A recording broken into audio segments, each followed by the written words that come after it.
امام حسین ایسی باکرامت شخصیت ہیں کہ آپ کی جو ولادت ہے نا، آپ کی جو برتھ ہے وہ برتھ بھی کرامت ہے. آپ 6 مہینے میں آپ کا جو حمل تھا، ماں کے پیٹ میں آپ رہے، وہ 6 مہینے رہے.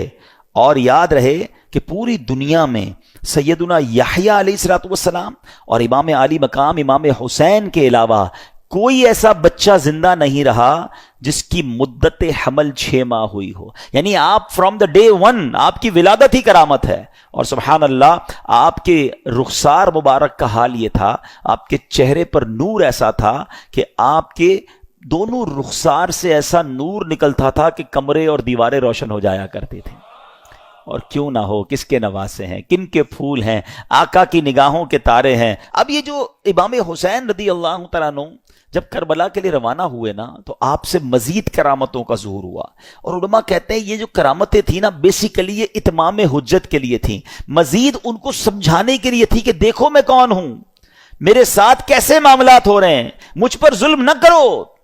مگر ان ظالموں کی آنکھوں پر لالچ کا ایسا پردہ تھا. امام حسین فرسٹ آف آل آپ نے مدینے سے کوچ کیا اور اب مکے آیا. اب اسی راستے میں سیدنا ابن مطیع رحمۃ اللہ تعالی سے ملاقات ہوئی. انہوں نے عرض کی کہ حضور میرے کنویں کا پانی بہت کم ہے، برائے کرم آپ دعائے برکت سے نواز دیجئے. آپ رضی اللہ تعالیٰ عنہ نے اس کنویں کا پانی طلب کیا، اور جب پانی کا ڈول حاضر کیا گیا تو آپ نے اس میں سے پانی کچھ پیا بھی، نوش بھی فرمایا اور کلی بھی کر دی. اور ڈول کو واپس کنویں میں ڈال دیا گیا. جب وہ ڈول پانی جو ہے وہ کنویں میں گیا، کنویں کا پانی بھی بڑھ گیا اور میٹھا اور لذیذ بھی ہو گیا. سبحان اللہ. تو یہ امام حسین کی کرامتوں کا سلسلہ رہا. اس کے بعد جب آپ بالکل ایگزیکٹلی 10 محرم الحرام کا دن آ گیا، یاد رہے کہ وہ دن جمعہ کا دن تھا.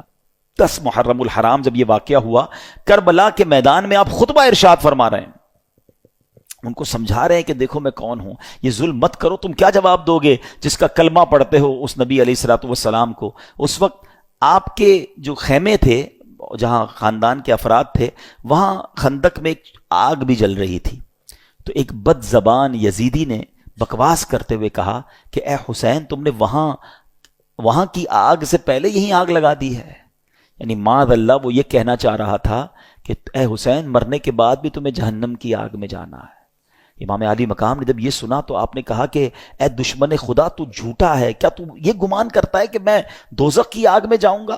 امام علی مقام کے قافلے کے جانثار نے کہا کہ آپ مجھے اجازت دیں تو میں ابھی اس کا سر قلم کر دوں. آپ نے اجازت نہیں دی. آپ نے فرمایا حملے کا آغاز ہماری طرف سے نہیں کرنا، ہو سکتا ہے یہ پرووک کر رہے ہوں، یہ اس لیے ہمیں کہہ رہے ہیں کہ ہماری طرف سے پہل ہو جائے اور یہ کہیں ہم نے تو حملہ نہیں کیا تھا، امام حسین والوں نے پہلے حملہ کیا. حالانکہ اس قدر بڑی گستاخی کی تھی. آپ نے اپنے ساتھی کو روک دیا، مگر آپ نے اللہ کی بارگاہ میں دعا کی. دل بڑا دکھا ہوا تھا کہ ایسی بات اس نے کر دی.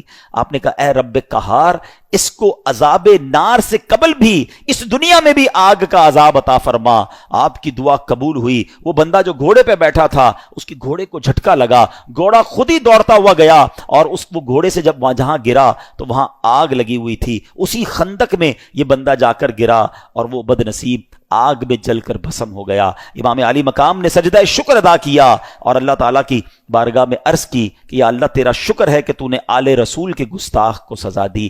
اب یہاں بھی ان کے سامنے یہ واقعہ ہو رہا ہے، سارے لوگ دشمن سامنے کھڑے ہیں اور یہ آپ کی دعا قبول ہو رہی ہے، آپ کے گستاخ کو سزا مل رہی ہے، مگر وہ سمجھنے کے لیے تیار نہیں ہے، وہ انڈرسٹینڈ کرنے کے لیے تیار نہیں ہے.